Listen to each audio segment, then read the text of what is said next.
Well, today I did it. I finished the first draft of Shadows of Atlantic City, and I'm looking forward to getting this book out to you. But there is still quite a bit that needs to be done. First of all, how did I finish writing my book? Well, first I'm using the Readsy Writing app, which makes things a hell of a lot easier. I love using the Readsy Writing app, even though it is kind of short on a few of the things I would like to use, such as collaborations and a little bit more of an extensive formatting tool, but as a whole, the writing app is fairly well built. In fact, I publish Kingmaker directly from Readsy. And since it's a free writing app that is web based, I can use it pretty much anywhere, no matter what I'm doing, without costing a single dime. Next up, I outlined the entire book from start to finish, which did wind up having to change quite often. That's because as an outliner, I will have a clear path, but sometimes something that happens in the story will ultimately adjust everything else. That's okay, so then I'll spend an hour polishing it all up and still having a clear path of where I'm going. Now, for the most part, this often helps me avoid writer's block. I don't have to sit there and think too hard about what I want to do next because I already have an idea.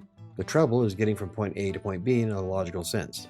So there is still quite a bit of creativity that happens even as an outliner.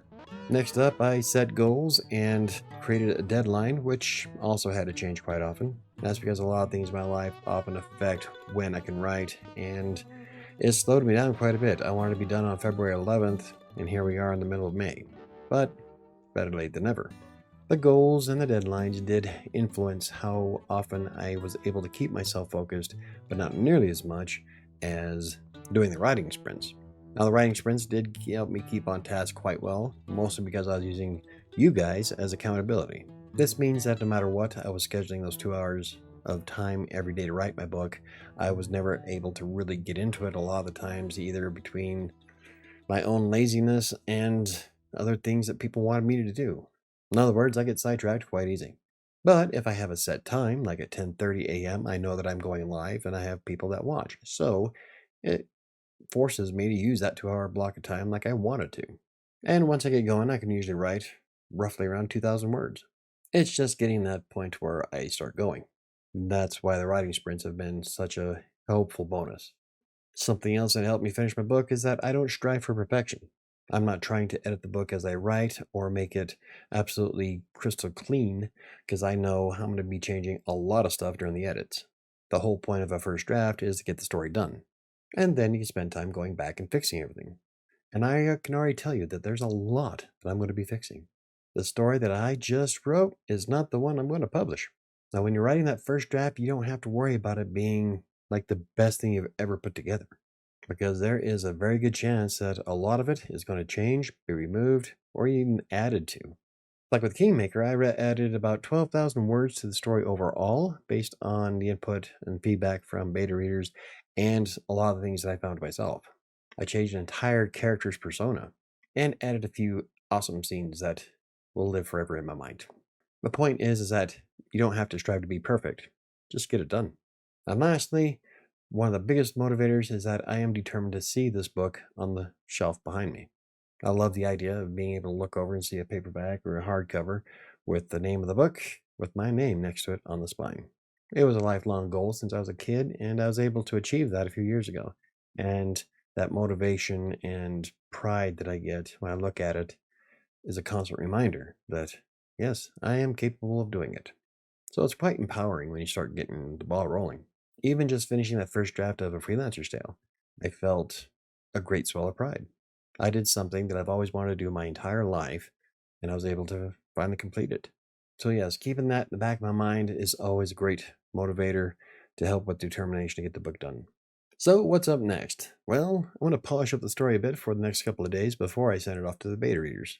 Sure, I said that the first draft is technically written, but there's a lot of stuff in there that I know I have to add, otherwise, it's going to confuse people. For one thing, I kept forgetting a character's name, so I just put character's name in brackets. Literally, that's what I wrote, character's name.